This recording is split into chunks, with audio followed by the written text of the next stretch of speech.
soldiers of Israel have been true to the cause of our king. The rebellion of Absalom has been crushed. Absalom, the betrayer, is dead. He's been given a burial of dishonor. Once again, peace shall reign throughout all Israel.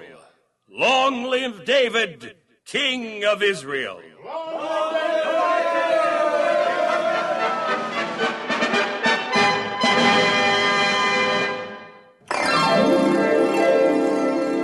Well, Uncle Dan, it sounds like you have another David story for us from the Bible. Right, Aunt Sue. This time our story is adapted from chapters 18, 19, and 24 of 2 Samuel. I remember that in the last story, King David, after learning of his son Absalom's plan to overthrow him as king, fled from Jerusalem, the capital city. Yes, Aunt Sue. And then Absalom took over the throne and led a rebel army out to capture his father David and destroy his forces. But Absalom's men were badly defeated, and Absalom himself lost his life. It's easy to imagine how David, as a father and king, must have suffered in this experience. As our story unfolds today, we see that his troubles are almost never-ending ones. I'm going to call this chapter, A Victory Turned to Mourning.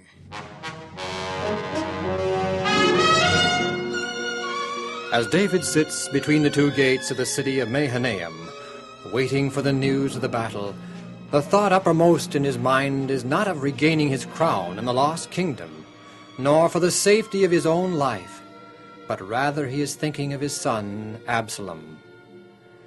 Recalling the tragic events of the last years, the father's heart is filled with love and pity for the young prince.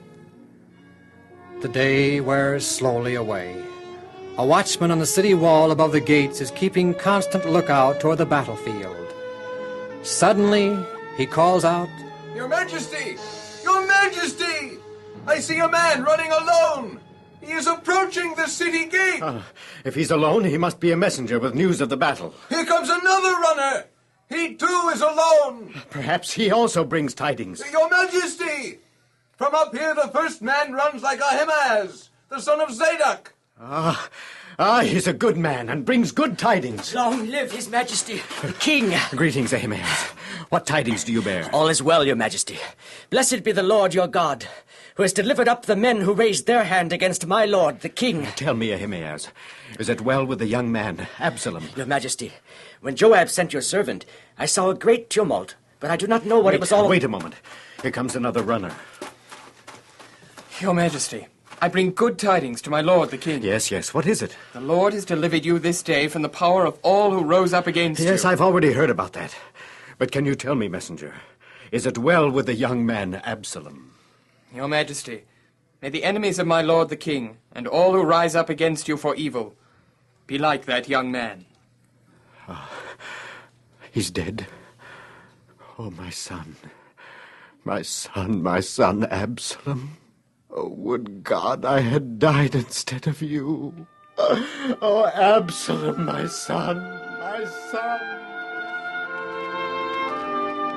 With bowed head and aching heart, David makes his slow way up to the chamber over the city gate, weeping as he goes. He weeps not only for the loss of his son, but for the sake of his own wrong course of action years before, that, in the chain of events, is now responsible for this terrible tragedy. But while David weeps and laments, another scene is taking place.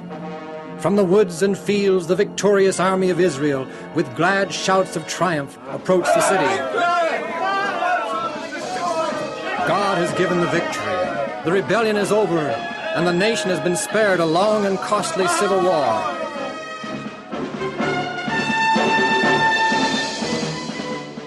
But as the victorious men of war enter the city gate, their shouts of joy die away, their banners droop in their hands, and with downcast gaze they break ranks and advance more like those who've suffered defeat than like conquerors. For their king is not waiting to bid them welcome. The victory of the day is fast turning to mourning. Oh, the king can't do this to these men. They've been true to him, fighting for him. They died for him. They won for him. Where is he? Where is the king? Does anybody know? The king, sir? Yes, the king. Well, he's up there, sir, in the chamber above this gate, weeping and mourning for Absalom. Now, out of my way. I'll get to the king. Out of my way!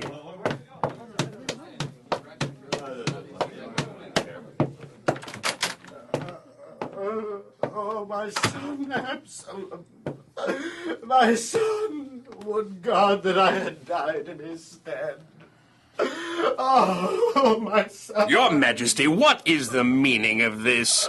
This is no way to treat your soldiers. They won a victory today for you. And here you are wailing and lamenting. You are king, sire.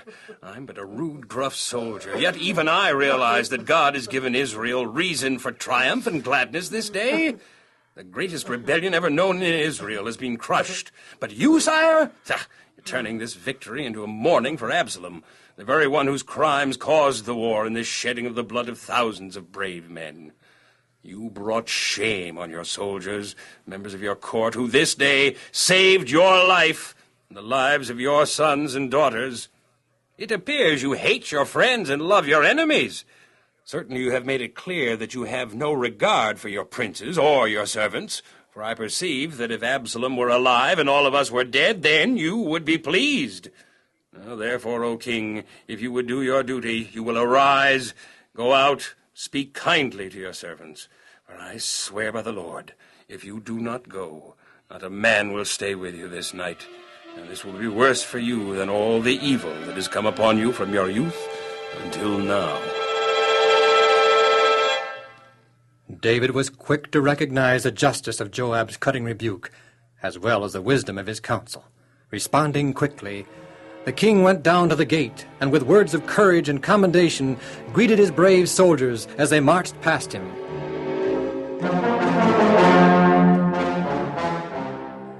But the overthrow of Absalom did not at once bring peace to the kingdom. David, Yes, Bathsheba? when are we going to return to Jerusalem? Evidently you don't like it here in Mahanaim. Well, it isn't home. I wish I could answer your question, Bathsheba, but I can't. I don't know when we'll return to Jerusalem, if ever. You have the right to, don't you? You are king of all Israel. That, my dear, is what I'm not sure of.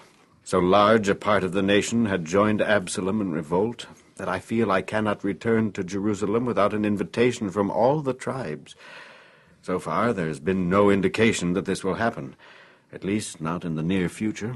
In the meantime, Israel has no king? That's right. Israel has no king. Unrest, confusion, indecision prevailed everywhere. The 10 tribes of Israel were the first to voice among themselves the sad state of this disorganization. The death of Absalom has left the land desolate, disorganized. Israel is full of different groups, all at odds with one another. Some are still strong adherents of Absalom, others are for David. Others are willing to have almost anyone as king. But David is strong, and he has strong support. Why doesn't he take things in hand and take over the throne, force people to accept him as king? Because he is not that kind of a man. David did not seek the crown in the first place. He was chosen of God, and now has no desire to return to the kingship unless the people of Israel and Judah want him back. Well, I think David is a great king. He saved us from out of the hand of the Philistines. He saved us from all our enemies and has widened our borders until now we extend from the great sea even unto the great river Euphrates. I think it is about time our leaders do something about setting David upon the throne of Jerusalem and again making him our king. Long live King David!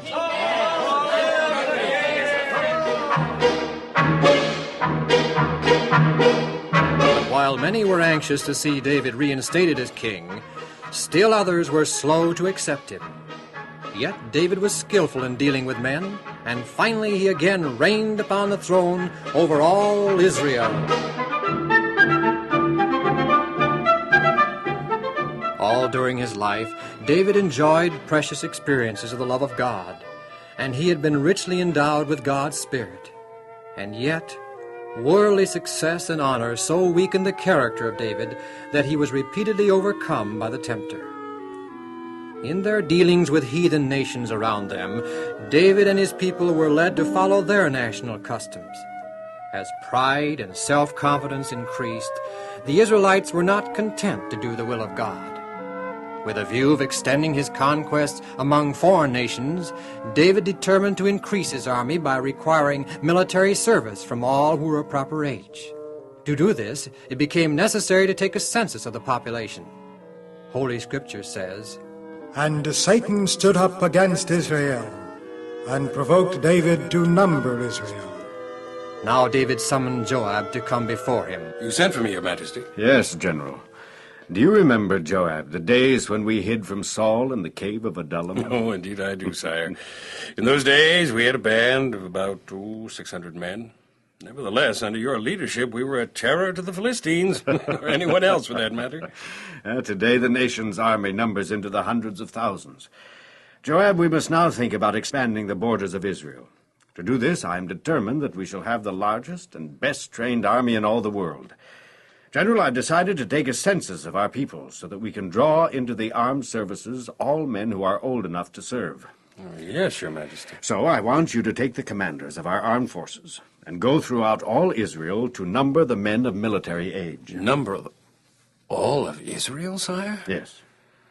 Your Majesty, I'm always ready to do the bidding of my king, but such a request is out of harmony with God's will for Israel. The people themselves will object, I feel certain. And besides, you may very well incur the displeasure of heaven upon you and the entire nation as well. It is the Lord who wins battles for us, whether it be by many or few. General Joab, it is not your prerogative to debate the wisdom of your king. Go now, number Israel from Dan to Beersheba, and bring me a report that I may know their number. Very well, Your Majesty. So Joab and the commanders of the army went out from the presence of the king to number the people of Israel. The task was so great it took nearly 10 months to complete the census. The numbering was not finished, however, before David was convicted of his wrongdoing in the sight of heaven. Self-condemned, he at last sought God in prayer. O Lord, thou hast searched me and known me. Thou art acquainted with all my ways.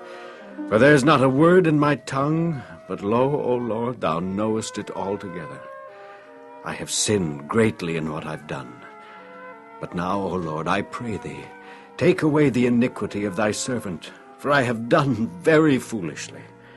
Lord, hear my voice. Let thine ears be attentive. The next morning, Your Majesty, the prophet Gad awaits in the antechamber to see you. He says it is an urgent matter.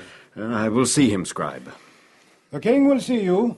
You may enter. Long live the king! Oh, good morning, your grace.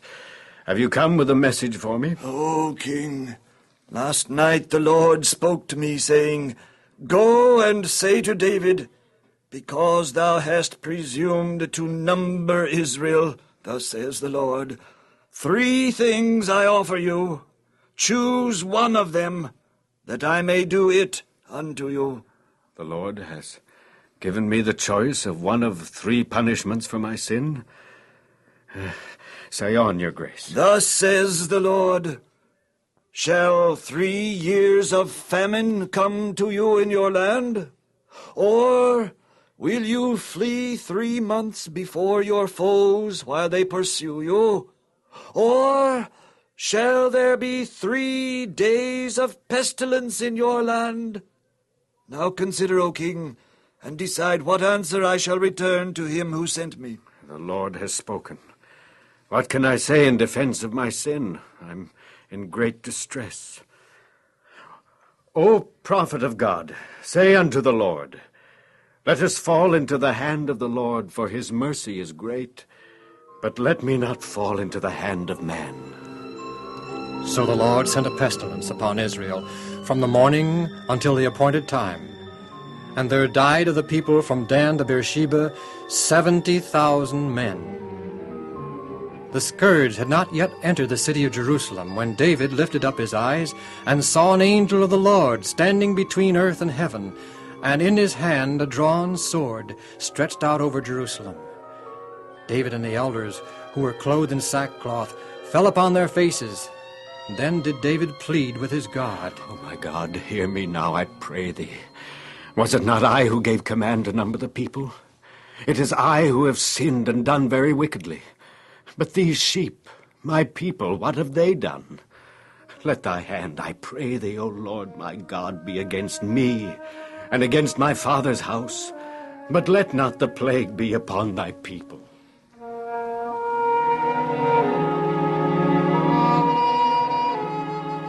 The prophet Gad was again sent to David with a message.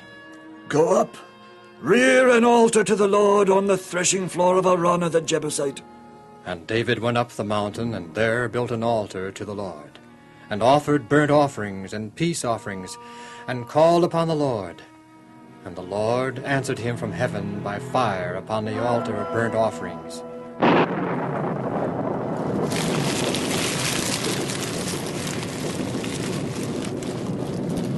So the Lord was entreated for the land, and the plague was stayed from Israel. The spot upon which the angel halted and the altar was erected was from then on regarded as holy ground. It was upon this very mountain that Abraham, centuries before, had erected an altar upon which to offer his son Isaac. It was here that Solomon, David's son, later built the sacred temple. I love the Lord, because he hath heard my voice and my supplications. Therefore I will call upon him as long as I live. The Lord hath chastened me sore, but he hath not given me over unto death. I was brought low, and he helped me.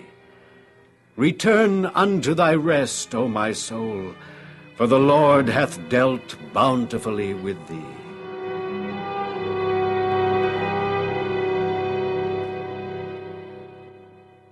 Aunt Sue and I have something very special for our second story for today. And this story, instead of being told by Aunt Sue or myself, is going to be told by a boy who was 5 years old when he recorded it for your story hour. Now, perhaps we should tell you that Ricky is not going to read the story, but rather he's going to tell it completely from memory. For Ricky learned it by heart by listening to it over and over again from a long play record. The name of the story is The Hermit and the King.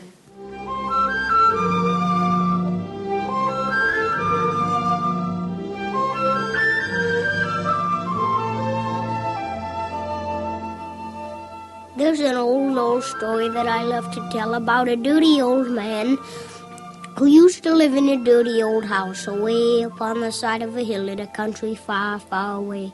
He was called a hermit because he didn't like to be with people. He just liked to live all by himself. He ate as little food as he could so that he wouldn't have to work any more than he just had to. He never swept his house, he never washed his clothes, and he never pulled the weeds from his garden. He just slept and slept and sat in the sunshine nearly all the time.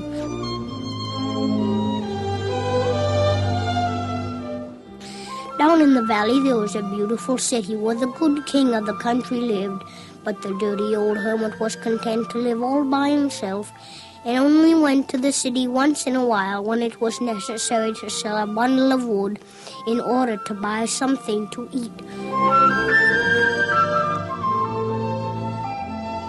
One day the dirty old man was sitting in the sunshine among the weeds when he heard a horse coming up the path toward his house. Cloppity, cloppity, cloppity, clopper. And he looked, and it was the king riding on his horse up the hill. He came closer and closer. He tied his horse to a post and walked towards the dirty old house. Then he stood there looking over the valley to the majestic mountains on the other side.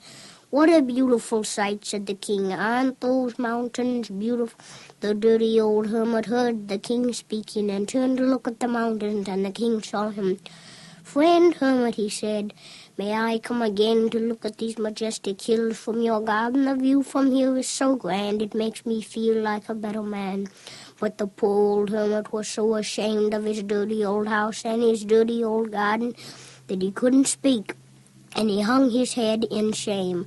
And while he sat there wondering what to do, the king went away.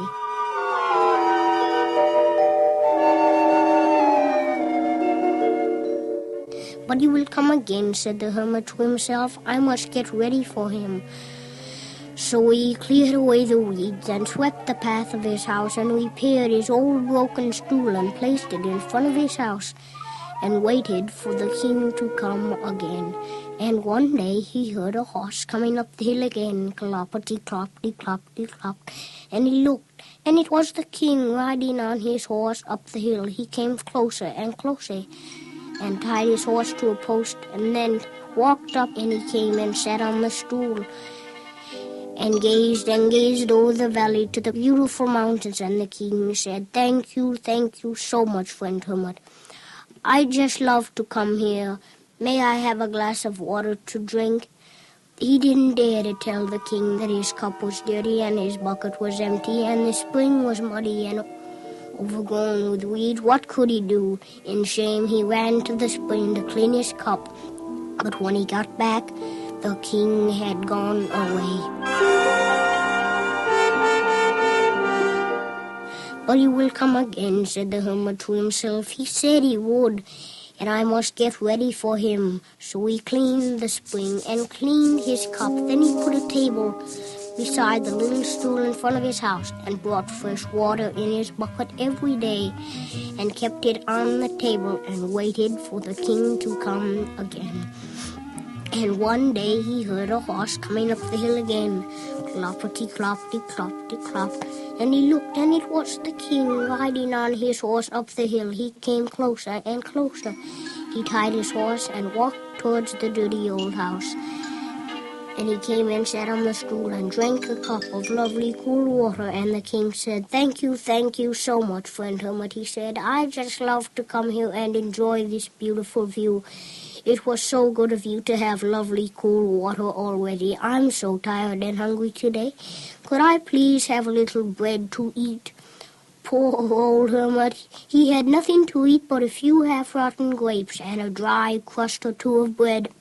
He didn't dare to offer any to the king. And while he sat there wondering what to do, the king went away. But he will come again, said the hermit to himself. He said he would, and I must get ready for him. So he went into the forest and cut wood and sold it in the city and bought cornmeal and baked corn cakes every day. Then he watered his garden and weeded his turnips and waited for the king to come again. And one day he heard a horse coming up the hill again, cloppity-cloppity-cloppity-clop. And it was the king, and he came and sat on the stool and drank the water and ate the corn cakes. And the king said, thank you so much, friend hermit. I just love to come here and enjoy this beautiful view. It is so good of you to let me come and rest in your garden and refresh myself with your food and your water. Then he said, friend hermit, I'd like to sleep here tonight so that I can see the sun rise in the morning. Sleep here? Poor old hermit, he didn't dare to tell the king that he had no bed and that he slept on some old bags on the floor. In shame he hung his head and went inside his house, wondering what he could do. And while he was there, the king went away. But he will come again, said the hermit to himself. He said he would, and I must get ready for him.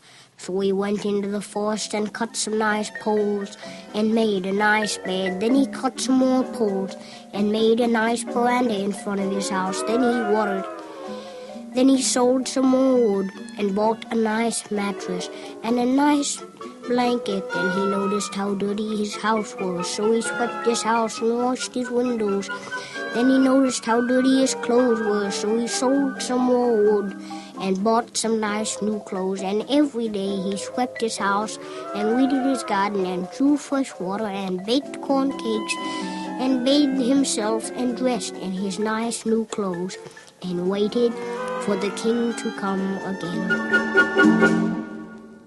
And one day he heard a horse coming up the hill again, cloppity-cloppity-cloppity-clop.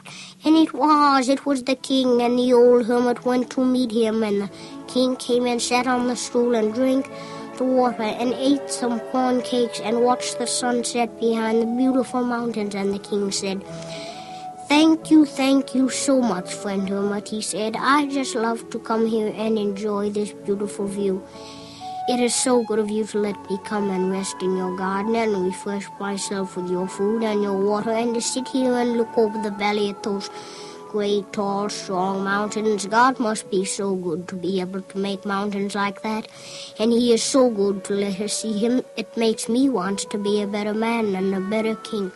Then the king slept on the nice new bed and stayed with the hermit all night and watched the sunrise in the morning. And the old hermit was so happy because the king ate with him and talked with him and stayed with him. And the people didn't call him dirty old hermit anymore. They called him the friend of the king.